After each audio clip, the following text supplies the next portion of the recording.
Hello दोस्तों, आप सभी का फिर से स्वागत है अपने यूट्यूब चैनल देवराज में। दोस्तों, आज हम बात करने वाले हैं चाणक्य, जिन्होंने चंद्रगुप्त मौर्य के साथ मिलकर अखंड भारत की रचना की। वैसे कह सकते हैं कि अखंड भारत की रचना का मेन मुख्य रूप से चाणक्य का ही योगदान रहा, क्योंकि उन्हीं के मार्गदर्शन पर चंद्रगुप्त मौर्य ने अखंड भारत का निर्माण किया। चाणक्य के बारे में कोई सटीक जानकारी हमें नहीं मिलती है, क्योंकि इतिहासकारों के बीच में काफ़ी मतभेद है। फिर भी अनुमानतः चाणक्य का जन्म 376 ईसा पूर्व में हुआ था तथा जिनकी मृत्यु 283 ईसा पूर्व में हुआ था।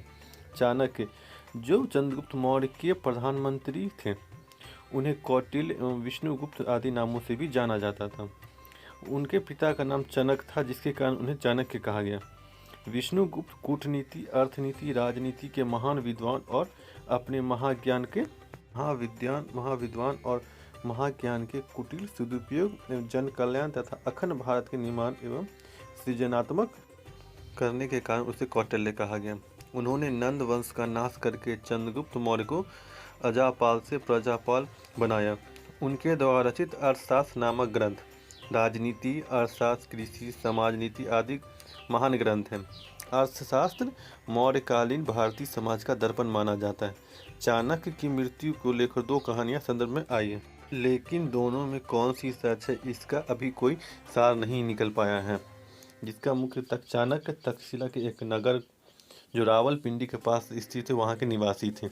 उनके जीवन की घटनाओं का विशेष संबंध चंद्रगुप्त मौर्य की राज प्राप्ति से ही है। ये उस समय के एक प्रसिद्ध विद्वान थे। नहीं कह सकते हैं कि चाणक्य राजसी ठाठ बाट से दूर एक छोटी सी कुटिया में रहते थे। पाटलिपुत्र के नंद वंश के राजा घनानंद के यहाँ आचार्य एक अनुरोध लेकर आए थे। आचार्य ने अखंड भारत की बात कही और कहा कि वे पौरव राष्ट्र के यमन शासक सिकंदर को भगा दे, किंतु घनानंद ने नकार दिया, क्योंकि पौरव राष्ट्र राजा की हत्या में घनानंद ने यमन शासक सिकंदर के साथ दिया था और उन्होंने चाणक्य को काफ़ी ज़्यादा बेइज्जत करके अपने राज दरबार से धक्के मार के निकाल दिया। जिस कारण चाणक्य ने यह प्रण लिया कि वह नंद वंश के शासक घनानंद को मगध के सिंहासन पर हटाकर एक मजबूत शासक को स्थापित करेंगे तथा एक अखंड भारत का निर्माण करेंगे। राज की उत्पत्ति के संदर्भ में कौटिल्य ने स्पष्ट रूप से कुछ नहीं कहा है, किंतु कुछ संयोगवश की गई टिप्पणी से स्पष्ट होता है कि वह राज्य की दैवी सिद्धांत की स्थापना पर सामाजिक समझौते के पक्षधर थे। हॉब्स, लॉक और रूसो की तरह राज्य की उत्पत्ति के पूर्व प्राकृतिक दिशा में अराजकता की संज्ञा देते हैं। राज्य की उत्पत्ति जब हुई, जब मत्स्य न्याय कानून से तंग आकर लोगों ने मनु को अपना राजा चुना। अपनी कृषि उपज का 6वां भाग तथा स्वर्ण का 10वां भाग देना स्वीकार किया।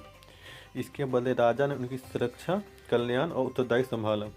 कौटिल्य राजतंत्र के पक्षधर थे, क्योंकि उनका मानना था कि राजा के पास एक असीम शक्ति होनी चाहिए ताकि वह पूरे साम्राज्य को एक अच्छी तरह से संभाल सकें तथा अगर जनता उसका विद्रोह कर दे तो उसका भी दमन कर सके। क्योंकि किसी भी साम्राज्य का राजा मजबूत रहेगा, उसके बाद ही साम्राज्य को अच्छी तरह से चलाया जा सकता है। अगर राजा कमज़ोर पड़ जाए तो उस साम्राज्य का अंत होने से कोई नहीं रोक सकता। कौटिल्य ने केवल राज्य के आंतरिक कार्य बल्कि बाह्य कार्य को भी विस्तारित चर्चा की। इस संबंध को विदेश नीति, अंतर्राष्ट्रीय संबंधों तथा युद्ध व शांति के नियमों का विवेचना करता है।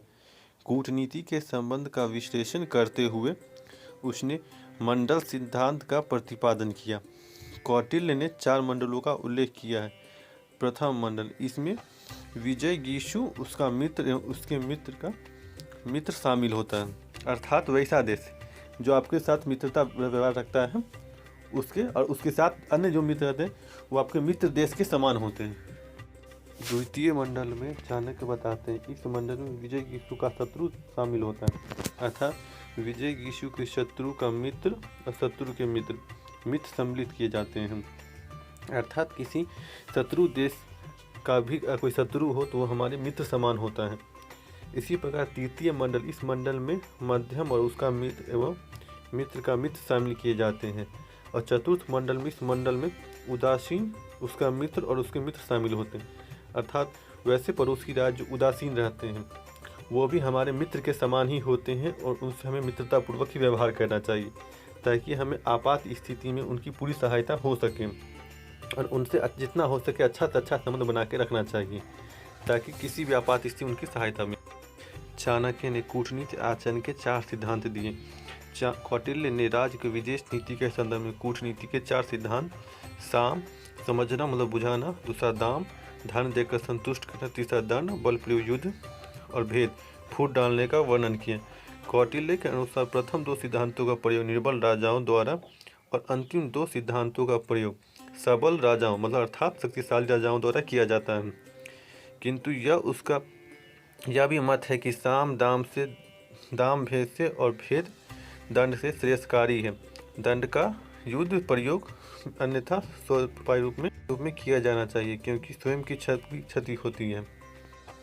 चाणक्य के इन्हीं नीतियों का पालन करके वर्तमान समय में सभी देश अपने कूटनीति के कार्यों को संपूर्ण करते हैं, क्योंकि इस तरह ही वह एक अच्छे तरह से कूटनीति कार्य को संपन्न कर सकते हैं, अन्यथा उन्हें विदेश नीति का नहीं कर सकते। अब हम चाणक्य द्वारा बनाई गई गुप्तचर व्यवस्था को समझते हैं।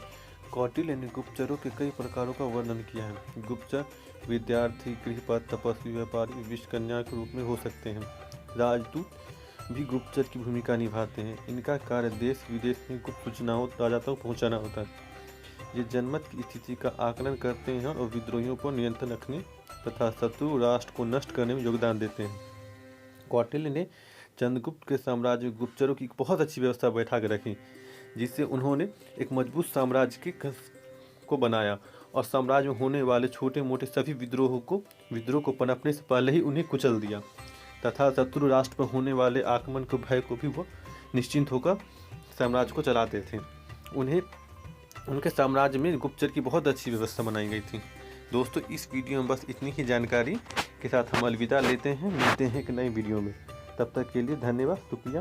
अगर आपको वीडियो अच्छा लगे तो लाइक कर दें, अगर नहीं कुछ भी कमी दिखे तो कमेंट करें, हो सके तो चैनल को सब्सक्राइब कर दें। मिलते हैं अगले वीडियो में।